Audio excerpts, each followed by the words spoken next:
انگریز کی محنت تھی کہ انڈیا کو اسپین بنا دیں، جیسے اسپین سے اسلام کا نام مٹ گیا۔ 800 سال کی حکومت کے بعد اسپین میں اللہ کا نام لینے والا ایک نہ بچا، ایک۔ ایسے انہوں نے دھو کے رکھ دیا۔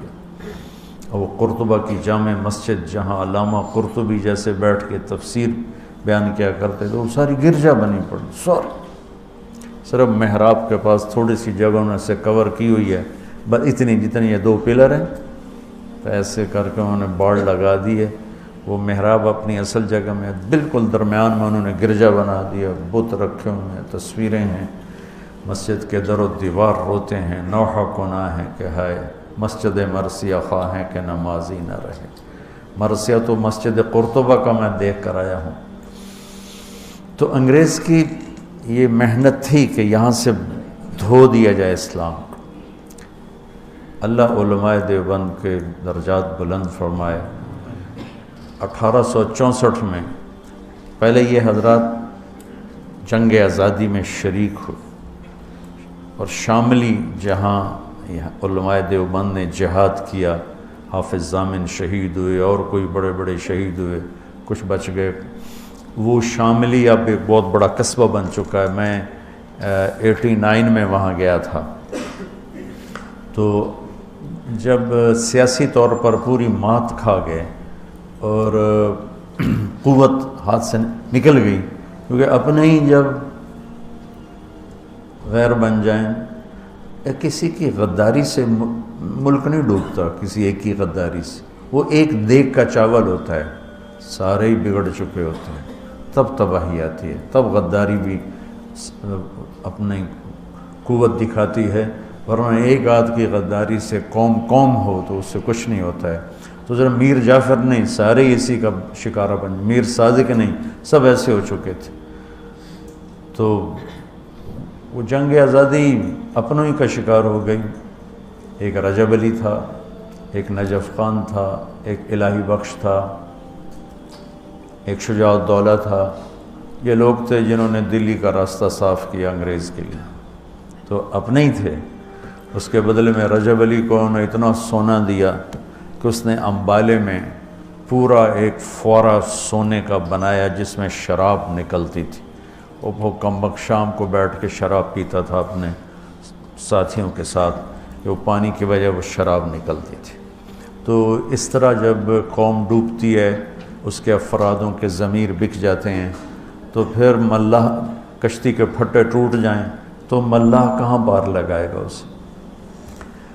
تو ہندوستان کی قیادت اور وہاں کی جو ریاستیں تھیں وہ اپنی استعدادیں ختم کر چکی تھیں، تو اللہ تعالیٰ نے چند لوگوں کے دل میں ڈالا کہ اب اسلام کو بچایا جائے۔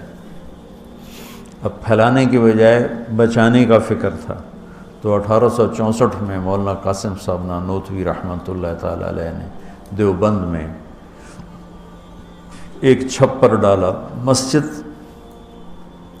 مسجد بنائی بغیر چھت کے، اور ایک چھپر جس میں ایک طالب علم اور ایک استاد اور ایک انار کا درخت۔ 89 میں وہ انار کا درخت میں دیکھ کے آیا تھا، وہ 1864 اور میں گیا تھا 1999۔ 100 سال سے اوپر انار کا درخت 15-20 سال کے بعد خشک ہو جاتا ہے۔ ہم تو ہمارا باغ تھا انار کے، والد صاحب نے لگایا تھا، ہم تو سنبھال ہی نہ سکے، پھر ہم نے اکھڑوا دیا سارا۔ تو وہ 15-20 سال سے اوپر انار کا درخت نہیں جاتا، خشک ہو جاتا۔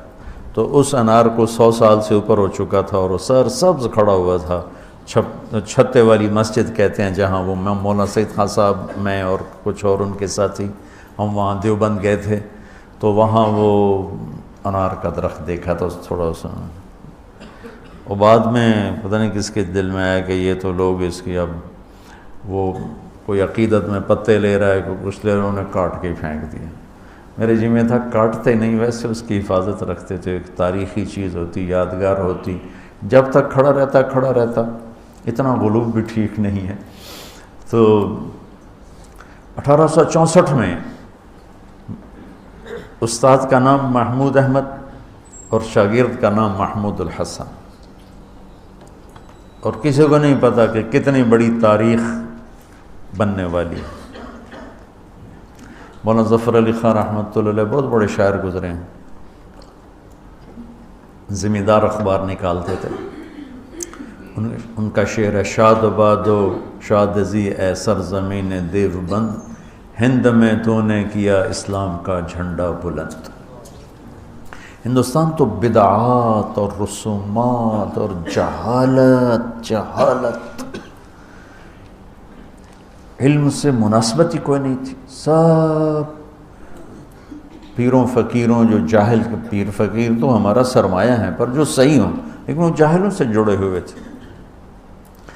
تو شاہ ولی اللہ رحمۃ اللہ علیہ پہلی ہستی ہیں جو انڈیا میں حدیث کو لائے، ورنہ فقہ اور منطق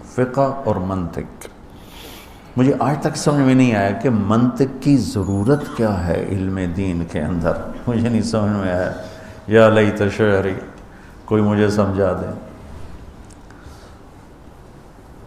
تو شاہ ولی اللہ رحمۃ اللہ علیہ پہلی ہستی ہیں جو حدیث کو لے کر آئے، اور لہذا جتنے یہاں حدیث کے سلسلے میں شاہ ولی اللہ پر مل جاتے ہیں، مطلب میرا سلسلہ محمد عبداللہ، خیر محمد یاسین، جو میری قراءتاً ہے، ایک ہے اجازتاً، وہ بھی بتاتا ہوں۔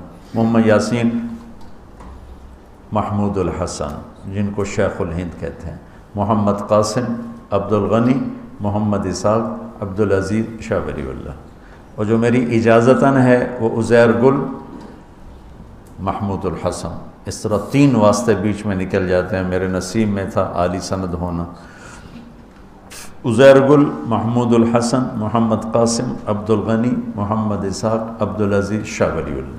شاہ ولی اللہ پہ دیوبندی، بریلوی، اہل حدیث سب کی حدیث کی سند ان پر آ کر کٹھی ہو جاتی۔ تو اللہ تعالیٰ نے مولانا قاسم نانوتوی رحمۃ اللہ علیہ کے ذریعے سے 1864 میں ایک چھوٹی سی بنیاد قائم کی، جس کو اللہ تعالیٰ نے اتنا بڑا درخت بنایا کہ انگریز کی ساری سازش ناکام ہونے کے پیچھے دیوبند اور اس کے علاوہ اور جنہوں نے، صرف میں دیوبند کی بات کہوں تو یہ ناانصافی ہوگی، دیوبند اس میں سر فہرست ہے، اور سر فہرست میں بہت اوپر ہے، اور باقی مخلصین نے جو محنتیں کی تو اللہ تعالیٰ نے یہاں اسلام کو باقی رکھا، اور آج ہم اس خطے میں مسلمان بن کر زندہ ہیں۔ یہ اس وقت کے ان مخلصین کی محنت ہے جس میں علماء دیوبند کا ایک بہت نمایاں کردار ہے، اور ہم انہی کے شاگردوں میں سے ہیں۔